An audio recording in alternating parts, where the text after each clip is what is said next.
Oh là là. Supportrice, supporter des Los Indomptables, c'est le D de la tanière 237. Je suis revenu.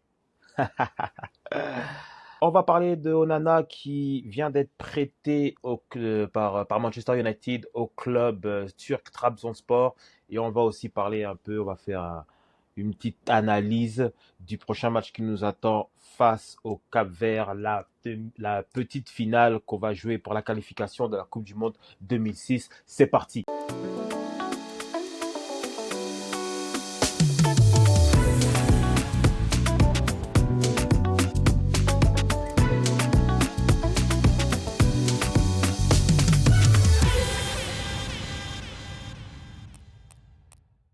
Waouh, les Camerounais. Ah, la dernière vidéo vous a tant piqué que ça. Moi, je ne savais pas qu'il y avait encore les histoires des Églisiens, des hiboux, des... Donc, quand on touche un peu Marc Brice, là, c'est comme ça que ça se passe. Ok. Non, plus sérieusement, j'aime beaucoup quand vous faites, quand vous écrivez dans les commentaires. Sincèrement, d'ailleurs, n'hésitez pas à vous abonner. N'hésitez pas à activer la cloche. N'hésitez pas à écrire dans les commentaires, commenter, que vous soyez d'accord avec moi, que vous ne soyez pas d'accord avec moi. C'est le but de la chose. Parce que moi, je suis là, je parle devant ma caméra. C'est vrai que je n'ai pas d'interlocuteur. Je ne fais de moins en, je fais plus de live. On va en faire un peu.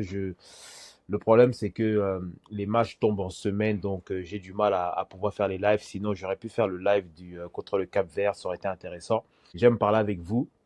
Moi, les gars, vous savez que quand je donne un avis, c'est pas une simple émotion. Il y a toujours un argument derrière. Je peux comprendre qu'il y a plusieurs types de supporters.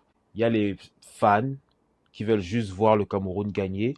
Et il y a ceux qui sont un peu plus comme moi, des geeks un peu plus dans les détails, qui vont toujours chercher la petite bête. Pour tous ceux qui me suivent depuis maintenant quelques années, ils savent que je vais toujours chercher qu'est-ce qui ne va pas bien, même dans une victoire.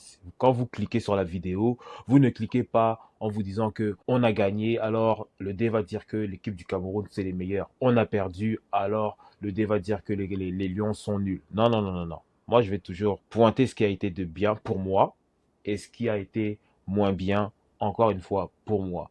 Dans la dernière vidéo, c'est ce que j'ai fait, mais apparemment, ça n'a pas plu.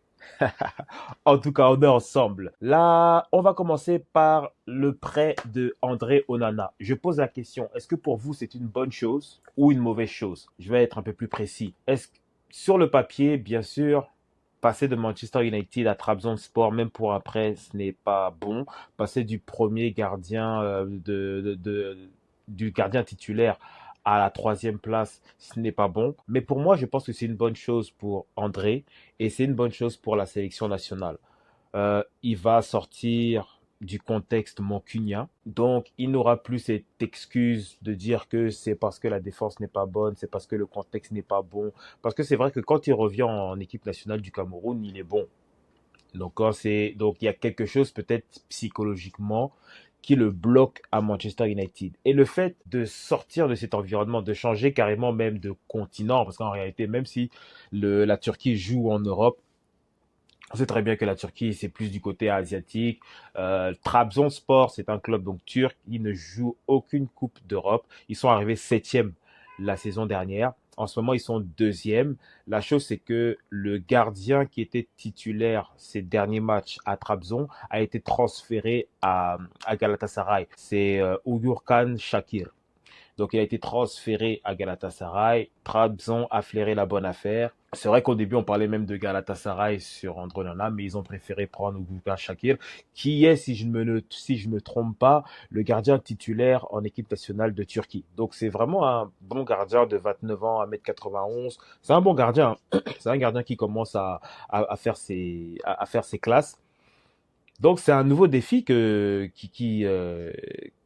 André Nana va devoir relever. C'est maintenant qu'il faut qu'il prouve. Je sais pas si c'est physique, je sais pas si c'est psychologique, je sais pas si c'est le club, je sais, sincèrement, j'ai plus trop envie de commenter maintenant. Maintenant, c'est du passé. Il a fait ses deux saisons, c'est demi-teinte.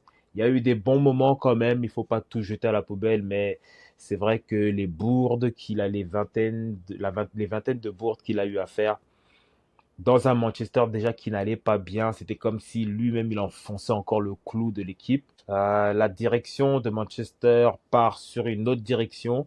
Ils ont donc signé le jeune Lemens, le jeune Belge qui jouait à l'Anvers. Et ils vont garder donc Bayindir en deuxième gardien et Heaton en troisième gardien. Ils ont préféré garder Bayindir et Heaton et prêter Onana plutôt que de prêter Heaton ou de prêter Bayindir et de garder André Onana. Donc ça prouve vraiment que euh, André Onana, malgré le fait qu'il était titulaire toute la saison dernière, malgré le fait qu'il était resté aussi un match, je sais pas, rappelez-vous le match qu'il était resté pour jouer, il avait loupé le début de la CAN. Tout ceci n'a pas suffi. André Onana maintenant va devoir partir, prêter à Trabzonspor et relever le défi et devoir pour moi rebondir. Pour moi, je le vois comme ça. Ce prêt-là, ce transfert-là, je le vois comme une occasion pour lui vraiment de rebondir. Moi, c'est comme ça que je le vois et je lui souhaite, et d'ailleurs, je le souhaite aussi pour l'équipe nationale du Cameroun parce que on a besoin d'un grand André Onana, ne serait-ce que à partir de mardi face au Cap-Vert. Et ça nous amène à la petite finale Cap-Vert-Cameroun. Alors, tout d'abord, je vais brièvement parler de l'équipe du Cap-Vert parce que j'ai pas envie d'aller dans les détails parce que j'avais déjà fait une vidéo à l'aller où vraiment j'étais vraiment allé dans les détails. D'ailleurs, je vous invite à aller cliquer juste pour voir les différents joueurs qui forment cette équipe du Cap-Vert, les requins bleus. C'est les requins bleus qu'on les appelle, je ne sais même plus. En tout cas, l'équipe nationale du Cap-Vert.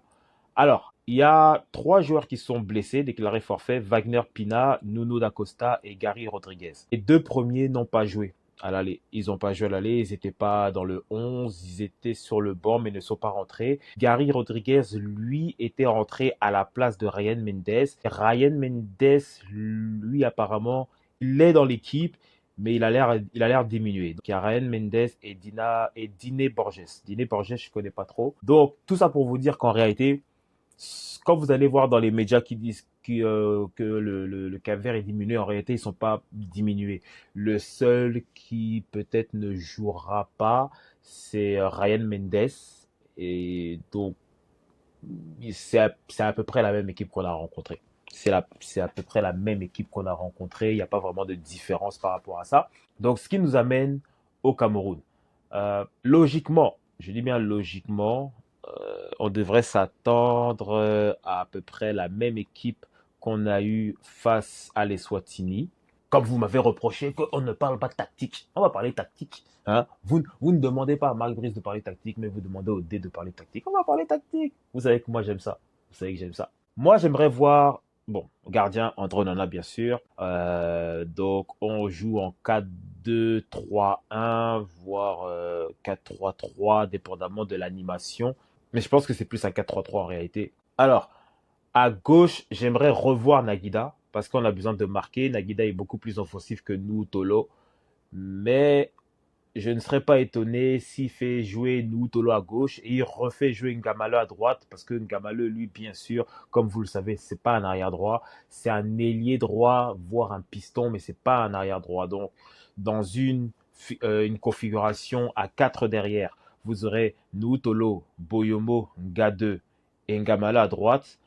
Donc Gamale pourrait comme prendre toute l'aile droite, pendant que Mbemo, lui, rentrerait plus dans l'axe. Donc ça laisserait la, le côté droit à Ngamale. Ou sinon, la chose qui serait pour moi la plus judicieuse, c'est de faire jouer Tchatchoua. Tu fais jouer Tchatchoua à droite parce que lui, Tchatchoua, il a réellement le coffre. Ou sinon, tu fais les deux. Hein. Genre, tu commences avec Tchatchoua, tu finis avec Ngamale, ou tu commences avec Ngamale, tu finis avec Tchatchoua. Mais il faut vraiment que sur ce côté droit-là, on aille vraiment aller chercher l'arrière gauche de leur équipe, euh, l'arrière gauche de l'équipe capverdien, et que ça laissera justement Bemo, lui, à aider Aboubakar, à combiner avec Aboubakar pour rentrer dans l'axe et être beaucoup plus dans la zone de vérité. Donc je pense qu'il va repartir avec Boyomo Ngade. S'il a fait jouer Ngade contre les Swatini, c'est justement pour voir s'il avait les jambes. Donc c'est sûr qu'il va le faire jouer. Boyomo, bien sûr, va jouer. Et j'ai l'impression que Nuutolo va jouer à la place de Nagida. Parce que justement, que je vous explique, quand vous jouez comme ça, à 4 comme ça, et que vous avez un arrière droit qui lui monte beaucoup, ce qui est bien, c'est que justement, on joue que quand lui monte, ben derrière, nous, Tolo, Boyomo, Nga 2 forment comme une défense à 3. Vous voyez? Parce que nous, Tolo ne monte pas trop. Donc ce serait bizarre de lui demander ça. Donc, s'il fait jouer Nutolo, je vois ça comme ça. Genre 3 derrière, quand Ngamale ou Chachua montent pour justement rester à 3 derrière et être solide défensivement. Parce que même si je vois pas le Cap-Vert jouer l'attaque à tout va, mais il faut quand même qu'on fasse attention aux contre-attaques.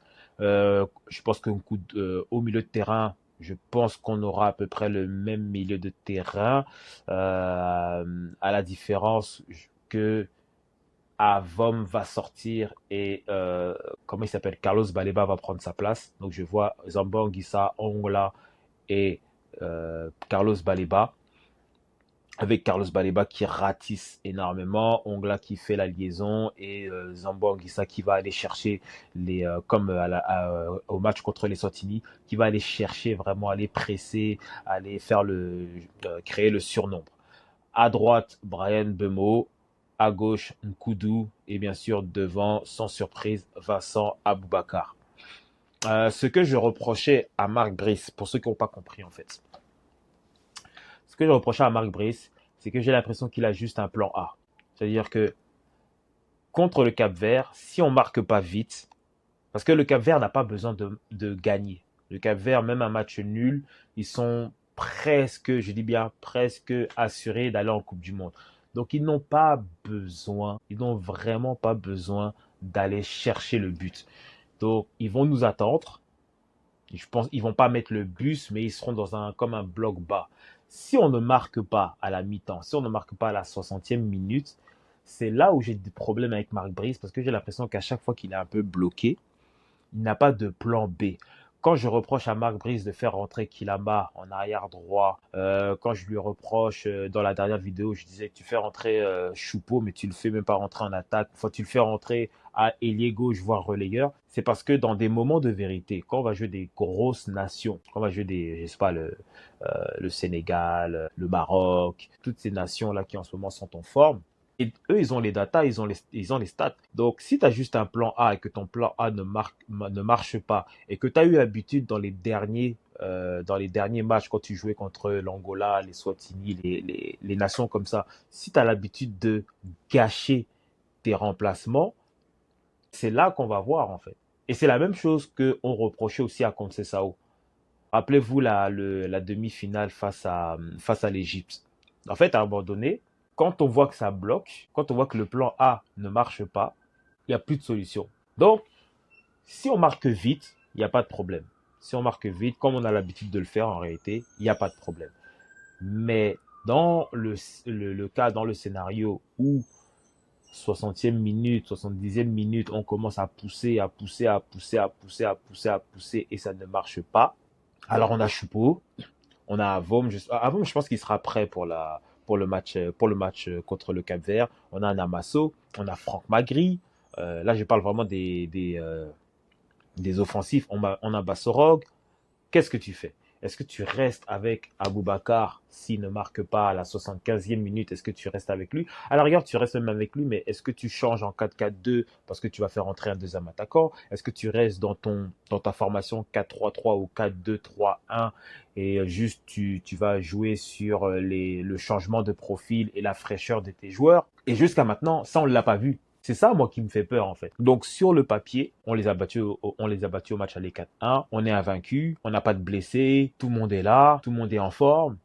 Donc, sur le papier, en réalité, on ne devrait même pas, comment dire ça, avoir peur ou en tout cas avoir des craintes sur le fait de ne pas gagner au Cap-Vert. Mais le foot est ce qu'il est. Le foot est ce qu'il est. Tout peut se passer. Et le foot aussi, c'est une question de scénario. C'est comme un film.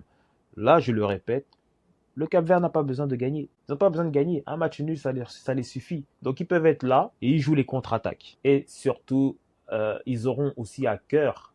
C'est la première fois qu'ils ont l'occasion d'aller en Coupe du Monde. Donc, ils auront à cœur d'aller en Coupe du Monde, ils auront aussi à cœur de prouver que le 4-1 qu'on leur a affligé au match aller était un accident. En tout cas, dites-moi ce que vous en pensez dans les commentaires. Il n'y aura pas de live pour le match. Je ne pourrai pas parce que c'est en pleine semaine et je ne pourrai pas. Mais bien sûr, je vais faire un débrief juste après ce match-là. Je croise les doigts. J'espère vraiment que je vais venir avec un sourire et qu'on aura gagné 2-0, voire même 3-0 face au Cap-Vert. L'union sacrée. L'union sacrée, l'union sacrée. Ne tirez pas sur moi sur les commentaires. On est ensemble, c'est le but de la tanière.